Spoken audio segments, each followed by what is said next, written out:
Thanks for coming, everyone. It's a very important weekend for our club. Not only will we play our first game of the 2023 season, but we'll take the chance to honour someone very important in our club's story.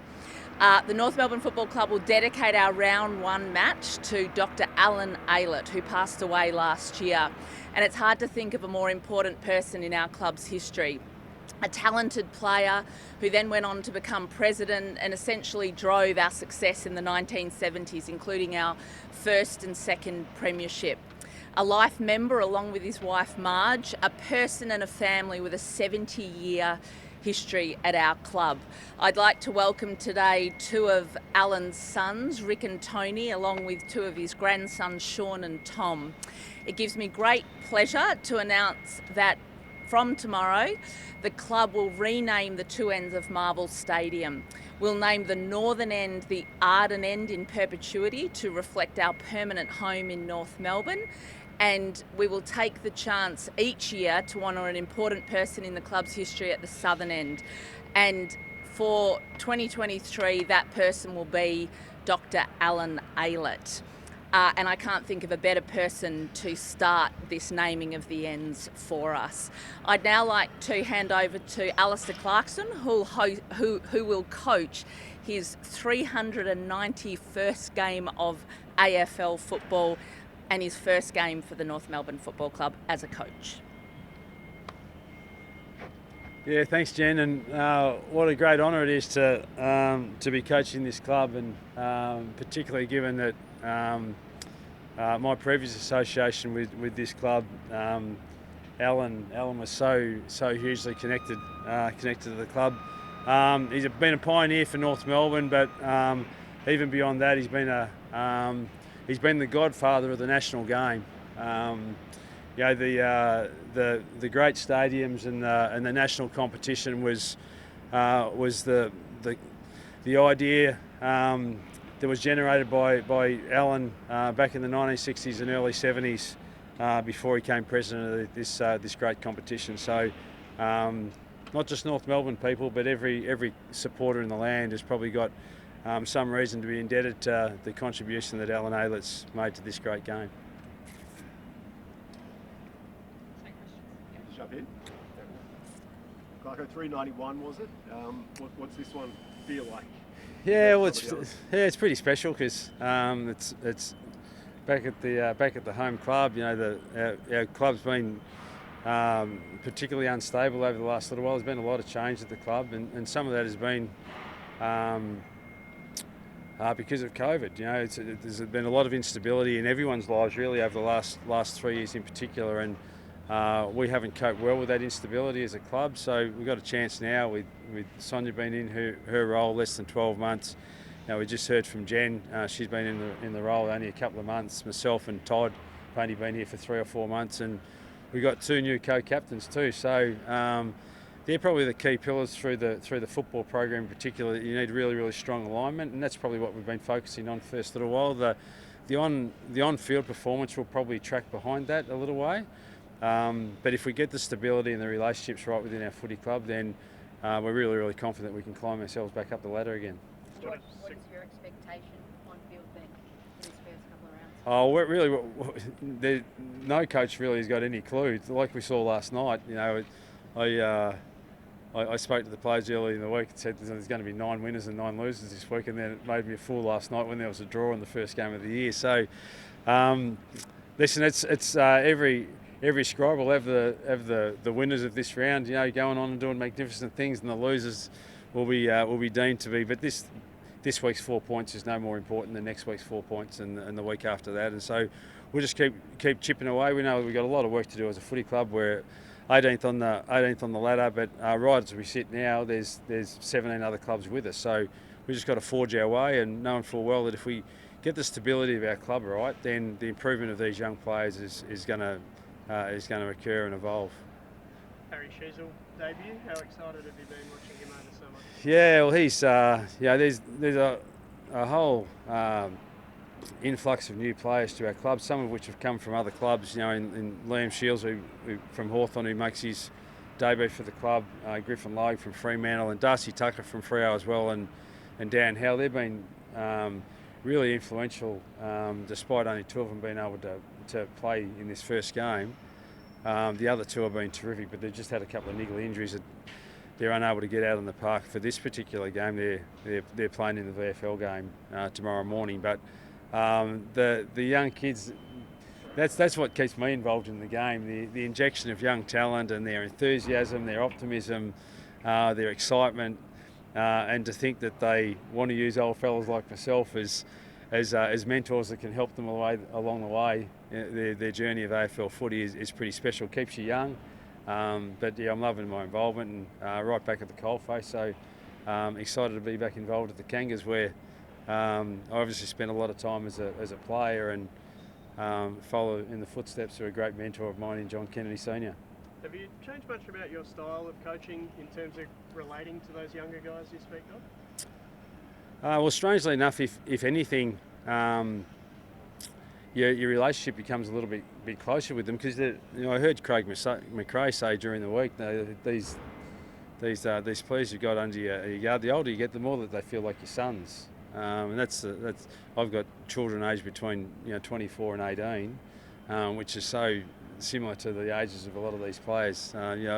We've got Cunners and Goldie and Jack Ziebell, who are a little bit older than that, but you really feel like you've got a really important role to play as a father figure to these young men and the young women that are coming into our footy club as well with the AFLW program. So whereas when I was perhaps at Hawthorn, it really felt like I was an older brother rather than a father figure. But we all we age, but the players seem to keep getting younger. So that's what's keeping us all young, and it's an exciting environment to be involved in.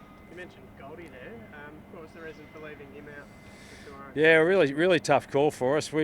And it's really a flick of a coin whether you play 2 ruckmen or just the one, and every coach in the competition will be having those sort of debates in the early rounds of the season. We've just elected to think it was more important that we had more run with our 4th interchange player rather than a second ruckman there. So that's the way we've gone about it. Time will tell in the next 2 or 3 weeks whether that's the right call or not. But he's a really decorated player, and we're hopeful he'll come back into the side pretty soon. What put Cherry in front of him? Well, he's just had a great summer.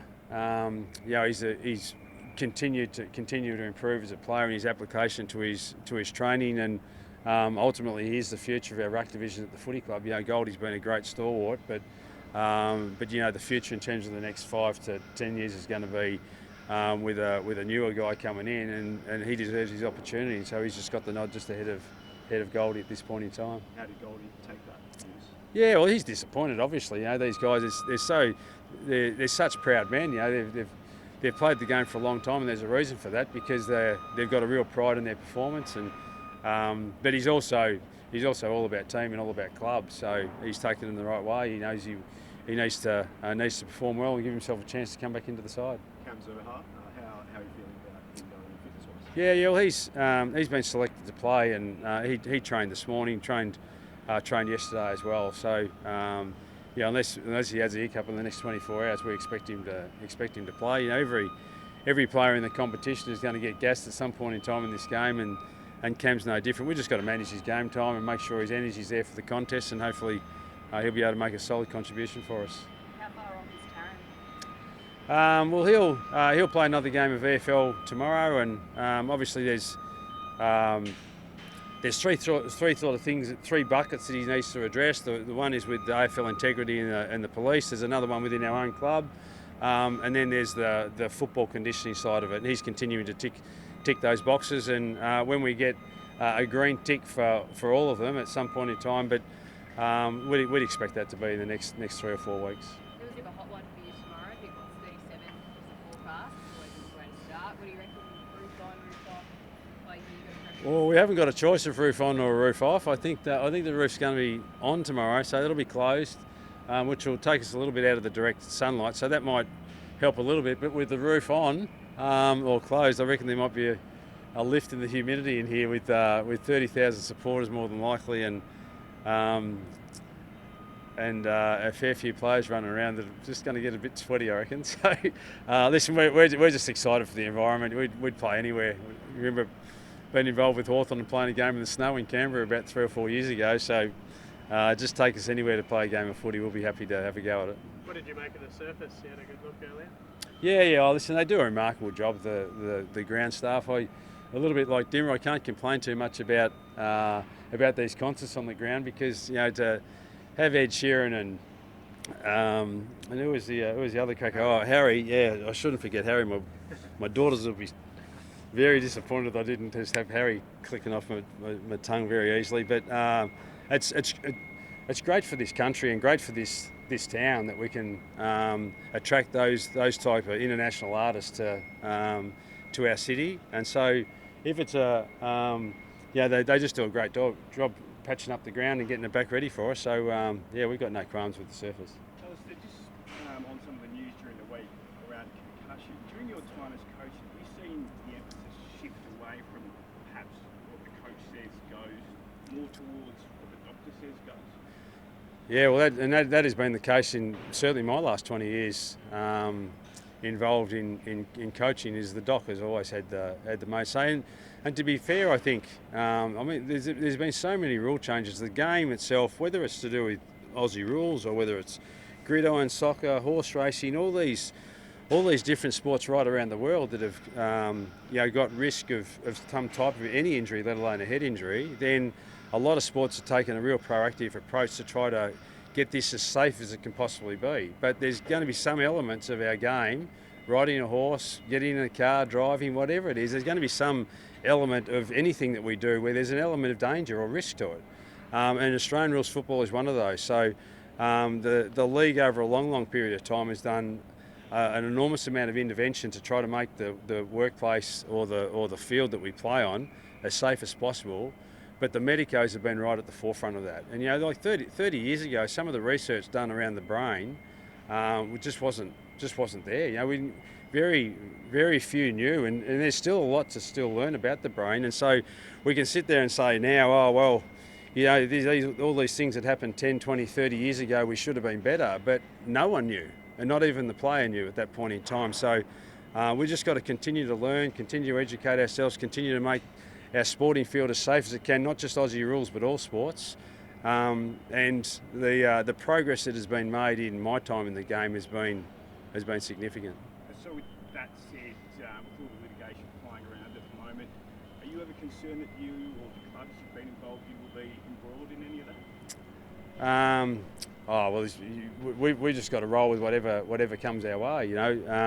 All we do know is that the care and safety of our players is always at the forefront of our mind. That's through the Players Association, it's through the AFL themselves, and I know that's a really strong push with all the coaches at the Coaches Association.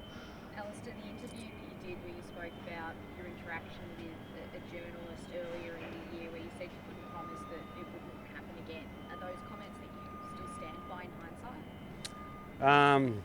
Listen, I'm a competitive beast, but I'll always protect our players as much as I think if I think something's been untoward and so we've got a workplace ourselves too that we need to protect, and we'll do that if we think things have been inappropriate. How far do you think is too far when it comes to the media's interaction with players?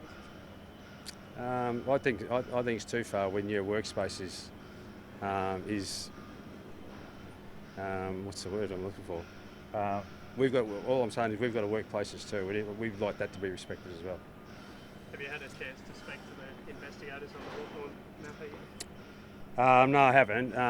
And that process will just unfold as it will. We've got footy season upon us now, so we just roll the sleeves up, and when they give us a call, then they'll let us know. Has it been distracting or anything? Business as usual for you?